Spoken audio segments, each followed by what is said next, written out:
Hello students, we have already seen the some of the examples to determine the center of mass. त्यापैकीच एक पाचवं example आहे. 3 thin uniform rods. Rod कसे uniform means पर metre length mass हे सारखं असतं. समजा या ठिकाणी हा 4 मीटरचा आहे आणि त्याचा 40 किलोग्रॅम आहे, तर 1 मीटरला किती 10, पुढच्या 1 मीटरचं किती 10, पुढच्या 1 मीटरचं किती 10. मग हा तिरपा आहे तर याच्या 1 मीटरचं किती 10, याच्या 1 मीटरचं किती 10, याच्या 1 मीटरचं किती 10, याच्या 1 मीटर. मास डिस्ट्रीब्युशन सारख्याच प्रमाणात प्रत्येक मीटरला सारखाच मास असेल. राईट. इथं मास दिलं नाही, लेंथ दिला. याची लेंथ किती L, याची लेंथ किती L. या ठिकाणी पहा, मग याची लेंथ किती, हे किती L, हे L आहे, हा L आहे, हा कर्ण. तर L² plus L² is equal to this one चा वर्ग. मग L² plus L² 2L², taking the square root. याची लेंथ किती √2L. टोटल लेंथ किती √2L. मग याला नंबर द्या. या बॉडीला 1 म्हणतो, या बॉडीला 2 म्हणतो, या बॉडीला 3 म्हणतो. सिमेट्रिक आहे का नाही. मग या ठिकाणी बॉटम मधून एक्स ऍक्सिस घेतला, हा एक्स ऍक्सिस, आणि याच्या लेफ्ट साइड मधून वाय ऍक्सिस घेतला, हा वाय ऍक्सिस. आपले हा आला ओरिजिन. मग याचं सेंटर ऑफ मास कुठे आहे, हे सेंटर ऑफ मास इथे. याचा सेंटर ऑफ मास कुठे आहे इथे. याचा सेंटर ऑफ मास कुठे आहे इथे. मग मला सांगा ही लांबी किती असेल रे, ही लांबी किती. ही लांबी असेल √2L.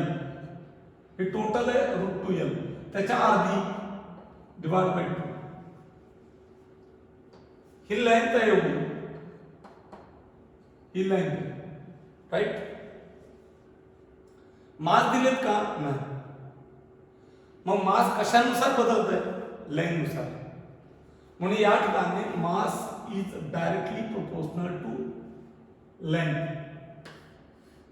Mass is directly proportional to length. बरोबर ना. m is equal to proportionality concept KL. आता पहिल्यासाठी M1 म्हणू. M1 इज इक्वल टू काय, K इंटू लेंथ किती L. याला मी M म्हणतो, याला काय म्हणलं M म्हणतो. याला मी M म्हणलं. Mass is directly proportional to length.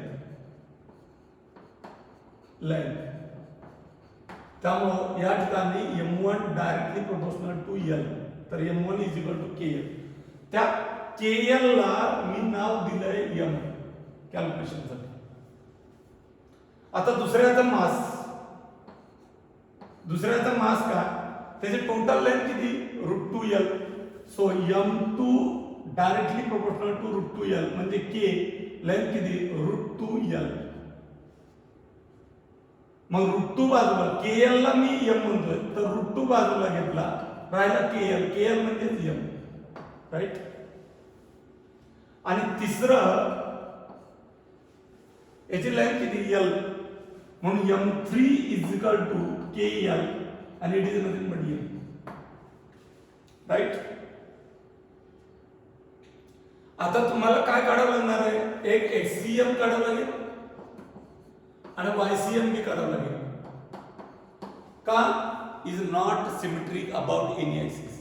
कोणत्याच ऍक्सिसला सिमेट्रिक नसेल तर दोन्ही कोऑर्डिनेट काढावं लागतात. सिमेट्रिक अबाउट एक्स ऍक्सिस असतात तर फक्त HCM काढला असता YCM 0 येतो. सिमेट्रिक अबाउट Y ऍक्सिस असेल तर YCM काढावं लागेल, HCM काढायची गरज. ज्या ऍक्सिसला सिमेट्रिक आहे तोच कोऑर्डिनेट काढायचा. इथं कोणत्याच ऍक्सिसला सिमेट्रिक नाही, त्यामुळे दोन्ही काढायचे. राईट. मग या ठिकाणी पहा, आता आपल्याला बॉडी मास एक्स आणि Y, body number 1, body number 2 आणि बॉडी नंबर 3. बॉडी नंबर 1 चं मास किती m, बॉडी नंबर 2 चं मास किती आलं √2m, बॉडी नंबर 3 चं मास किती m. सेंटर ऑफ मास इथे, सेंटर ऑफ मास इथे. आता या ठिकाणी पहा, तुम्हाला 1 चं x कोऑर्डिनेट डायरेक्ट कळेल. हा टोटल किती l, हे सेंटर ऑफ मास चं y पासून अंतर l/2, l/2. 3 चं हे अंतर किती l/2, 3 चं मिळालं l/2. पण सेंटर ऑफ मास इथे आहे, हा l आहे, हा l आहे, इथं 90 डिग्री, याचा अर्थ हा 45 आहे. मग इथून लंब टाकला, या ठिकाणी पहा, इथून लंब टाकला, याचे मला इथून हा लंब टाकला आणि हा लंब इथं टाकला. हा कोऑर्डिनेट आहे x आणि उभा आहे y. मग √2l डिवायडेड बाय 2 याने कोणाशी अँगल केला x, त्यामुळे तो काय येईल, x कोऑर्डिनेट काय येईल √2l divided by 2 into cos of 45. Okay.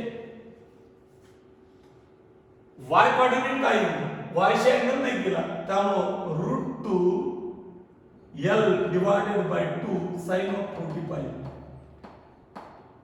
आपण रिझॉल्यूशन अर्ध्याचं करतोय बघा, सेंटर ऑफ मास बरोबर सेंट्रल असतो, म्हणून याचा y कोऑर्डिनेट आणि x कोऑर्डिनेट ज्याच्याशी अँगल केला त्या या लांबीने याच्याशी अँगल केला म्हणून इकडे cos, ज्याच्याशी अँगल तिकडे cos, ज्याच्याशी अँगल नाही तिकडे sin. चला, पहिल्याचा y कोऑर्डिनेट किती 0, दुसऱ्याचा तिसऱ्याचा y कोऑर्डिनेट किती, हे टोटल अंतर उभा अंतर किती धरते l, आणि म्हणून या ठिकाणी हा आला l. राईट. मग मला सांगा, तुम्हाला मास मिळाले, मास मिळालं आणि कोऑर्डिनेट मिळाले. मग व्हॉट इज एक्सियम, एक्सियम काय आहे, XCM is equal to m1x1 m1x1 m1x1 l/2 plus l/2 plus √2m into √2l/2 into cos of 45 plus m into l/2 divided by total mass m1 plus m2 म्हणजे √2m plus m. या ठिकाणी पहा, cos of किंवा √2 into √2 2 ला 2 cancel, m l/2 plus m l cos of 45 √2 1/√2 plus m l/2 divided by m plus m 2m plus हे √2m. Okay. CR काय येते, मी √2 ने गुणलं इथे ml/2 √2ml/√2 into √2 plus ml/2 divided by m common 2 plus √2. Right. वरच्यातून common काय निघेल ml/2 inside the bracket 1 plus √2 plus 1 divided by m 2 √2 2 plus √2 1 + 1 2, 2 + √2 आणि 2 + √2 हे कॅन्सल होईल, m कॅन्सल, तर ते L/2 HCl. कळलं? आता YCM याच प्रकारे काढणार आहेत आपण. YCM काय? YCM इज इक्वल टू हा काय आहे sin of 45 1/√2, किंवा तुम्ही असंही करू शकता m into 0 m1 into y1 plus m2 into √2m into √2l divided by 2 into sin of 45 plus m into l plus divided by m plus √2m plus m. हा factor काय होईल 0, √2 ला √2 cancel, sin 45 √2 into √2 2 ला 2 cancel, ml sin of 45 √2 plus ml, m common घेतला 1 plus √2 plus 1. Next line ml common घेतलेला आहे, ml common घेऊ 1/√2 plus 1 divided by m inside the bracket 2 plus √2, m ला m कॅन्सल, l √2 एक √2 बरोबर ना, 1 plus √2 divided by √2 खाली जाईल, √2 2 plus √2. या √2 ने आत मल्टिप्लाय केलं तर काय 1 plus √2 divided by 2 √2 plus √2 into √2 2. हे 2 कॉमन घ्या, l/2 1 plus √2 divided by 2 common घेतलं तर √2 plus 1 म्हणजे 1 plus √2, √2 ला √2 कॅन्सल, आणि YCM किती आला? YCM is equal to L/2. आणि म्हणून what are the coordinate of center of mass? याचे कोऑर्डिनेट काय असतील तर HCM is equal to L/2 and YCM is equal to L/2. That is the L/2 comma L/2. These are the coordinate of center of mass. Okay. पुढचा example आहे 2 uniform discs made of material same. म्हणजे काय same असतं? Density. Thickness same म्हणजे T same constant. Radio किती? एकाची छोट्याची radius आहे r आणि याची रेडियस आहे 2r. रेडियस 2r याची तर डायमीटर 4r. रेडियस याची r तर डायमीटर किती? 2r. अगोदर पाहिजे ना सिमेट्रिक अबाउट कोणता ऍक्सिस, उभा की आडवा? उभा केला तर एक लहान आहे एक मोठा आहे, सिमेट्रिक होणार नाही. आडवा केला तर आडवा हा ऍक्सिस एक्स ऍक्सिस सिमेट्रिक आहे, बरोबर. याला अर्ध करतो, याला अर्ध करतो, याला अर्ध करतो, याला अर्ध करतो, हा एक्स आहे. तर राहिला प्रश्न y ला सिमेट्रिक नाही. मग y कुठं काढायचा तर लेफ्ट साइडला, हा y, हा y. याला 1 म्हणा, याला 2 म्हणा, राइट. याचा सेंटर ऑफ मास आहे इथे आणि याचा सेंटर ऑफ मास आहे इथे. आता मला सांगा mass is equal to density material आहे, mass divide by 1, m is equal to rho v. खालून जर डिस्क मी कन्सिडर केली, ही डिस्क आहे आणि त्याची थिकनेस दिली t आणि रेडियस जर r असेल तर एरिया किती? πr² आणि उंची किती? h म्हणजे t. तर द πr² t. याच्यात डेन्सिटी सेम आहे, थिकनेस सेम, याचा अर्थ मास कशानुसार चेंज होतो, एरियानुसार.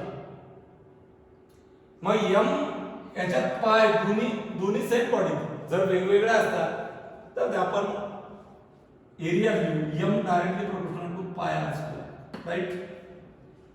मग पहिल्यासाठी m1 directly proportional to pi r1 square, m1 is equal to k pi r1 square. मग r1 किती याचा, r आहे, त्यामुळे मास किती, m1 is equal to k pi capital R चा वर्ग. आणि मी याला m म्हणतो, मानावं लागेल ना कॅल्क्युलेशनला सोपं जाण्यासाठी. दुसऱ्याचं मास मग काय येते, m2 is equal to k पाय r2 स्क्वेअर, k पाय r2 किती, r2 किती हा 2r, डायमीटर 4r, r2 किती रे 2r चा वर्ग, k पाय 4r स्क्वेअर. k पाय r स्क्वेअर मी m मानलं, k पाय r स्क्वेअर म्हणजे किती, that is the 4m, that is the 4m. Symmetric about कोण x ऍक्सिस, त्यामुळं HCM काढायचं, YCM काढायची गरज नाही. त्यामुळे मास आणि फक्त x कोऑर्डिनेट शोधायचे. पहिली बॉडी तिचा मास किती आहे m, तिचा सेंटर ऑफ मासचा x कोऑर्डिनेट किती, ही रेडियस इथपासून हे अंतर किती, तर 10. दुसऱ्याचा मास किती 4m, आणि हे अंतर किती इथपासून या सेंटर ऑफ मास पर्यंत, प्रत्येकाचे सेंटर फिक्स करायचे. मग हे अंतर किती, हे किती 2r, हे किती टोटल 4r, हे किती 2r, 2r 4r. आणि मग या ठिकाणी हे मास कोऑर्डिनेट काय x2, that is the 4r. आणि मग what is the coordinate of center of mass, that is HCM is equal to m1x1 म्हणजे mr प्लस m2 किती 4, x2 किती 4r divided by m1 m2 4m. m common घेतला वरून इथं राहील r, 4 Chowk 16r, right, divide by 4m plus 5m, 5m ला m cancel, 16 1 17 17r divide by 5 किंवा 5 3 15 खाली 2 5 चौक 20r. There is a 3.4r from one end. म्हणजे या ठिकाणी 2 हे 2r, इथे किती हे 3 सेंटर ऑफ मास असेल या ठिकाणी, इथे सेंटर ऑफ मास, राइट. कारण 3.4r आहे, हे 2 आणि हे 2 4, म्हणजे या ठिकाणी 1r 2r 3r आणि 3 पॉइंट काहीतरी, म्हणून या ठिकाणी सेंटर ऑफ मास असेल. कळलं. कधी कधी तुम्हाला असंही विचारेल की एकमेकांना जिथं कॉन्टॅक्ट केलाय तिथपासून सेंटर ऑफ मास कुठे असेल, मग y तिथं घ्यायचा असा, आणि इकडलं या yच्या हे अंतर काय आहे, x कोऑर्डिनेट लेफ्टला की राईटला, लेफ्टला असेल तर निगेटिव्ह घ्यायचं, जो भी कोऑर्डिनेट असेल तोच घ्यायचा. म्हणून खालचं मास वजा नाही करायचं, ज्यावेळेस रिमूव्ह करता त्यावेळेसच मायनस करायचे मास. काय म्हणलं मी, ज्यावेळेस रिमूव्ह करता त्यावेळेसच मायनस करायचं. इथे कोऑर्डिनेट जे येतील ते खाली टोटल मासची मात्र बेरीज. ओके.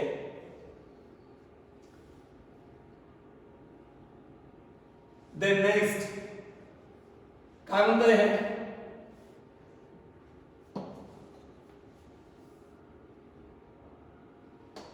See here,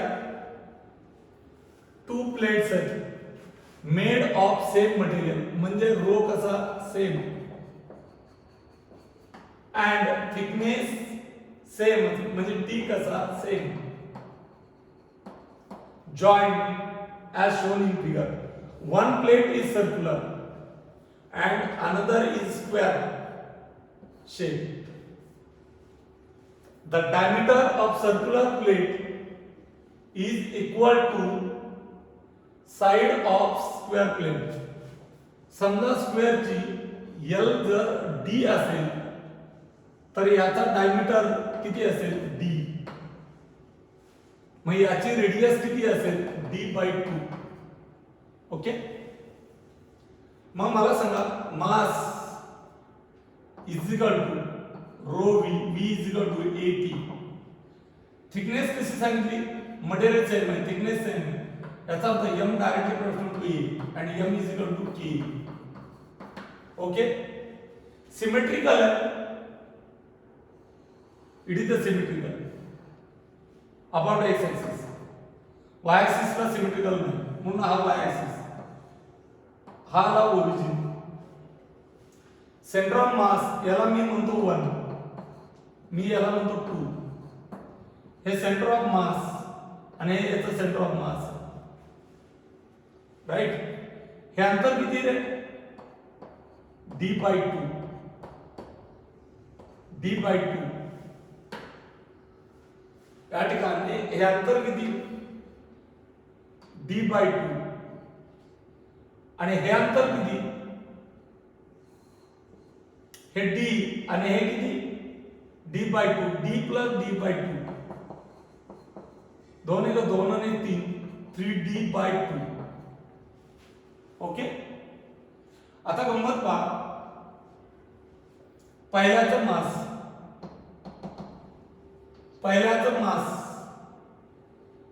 याला 1 म्हणलंय, mass directly proportional to area म्हणलं, मग m1a1, m1 is equal to ka1, m1 is equal to k. Area किती याचा, चौरस आहे, साइडची लांबी d इंटू d स्क्वेअर. तुम्ही याला m म्हणू शकता, असं ठेवलं तरी चालेल. दुसऱ्याचं m2 directly proportional to a2, m2 is equal to ka2, m2 is equal to k, a2 किती, pi r square divided by 2, sorry pi r square, r किती आहे D/2, so d square divided by 4. मग मास माहित झालं, तुम्हाला फक्त HCM काढावं लागेल, कारण सिमेट्रिक अबाउट एक्स एक्सिस आहे. वाय कोऑर्डिनेट काढायची गरज आहे का, नाही. मग या ठिकाणी पहा, x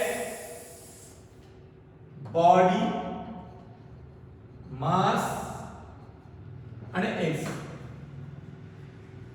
body number 1, body number 2, 1 चा मास kd² आणि सेकंडचा मास pi kd² divided by 4, right. मग पहिल्याचा x कोऑर्डिनेट सेंटर ऑफ मासचा हे अंतर किती, D/2, बरोबर ना. आणि हे अंतर दुसऱ्याचा सेंटर ऑफ मासचं ओरिजिन पासून आडवा अंतर आहे, x कोऑर्डिनेट किती याचा, 3D/2. मी डायग्राम मध्ये तयार केलं. ओके, मग आता मला सांगा, what is the HCM. HCM is equal to m1x1 kd² into D/2 m1x1 plus m2 म्हणजे pi kd² divide by 4 into x2 3D/2 divided by m1 plus m2 kd² plus pi kd² divided by 4, right. KD आणि KD common आले असते, cancel झाले असते. कळलंय ना? वरती common काय येईल? वरती कॉमन काय येईल? D/2. इथं काय राहील? 1. इथं 1 राहील. KD² कॅन्सल झाला, D/2 common plus 3π/4 divided by, इथं काय KD² कॅन्सल झाला, 1 plus π/4 right is equal to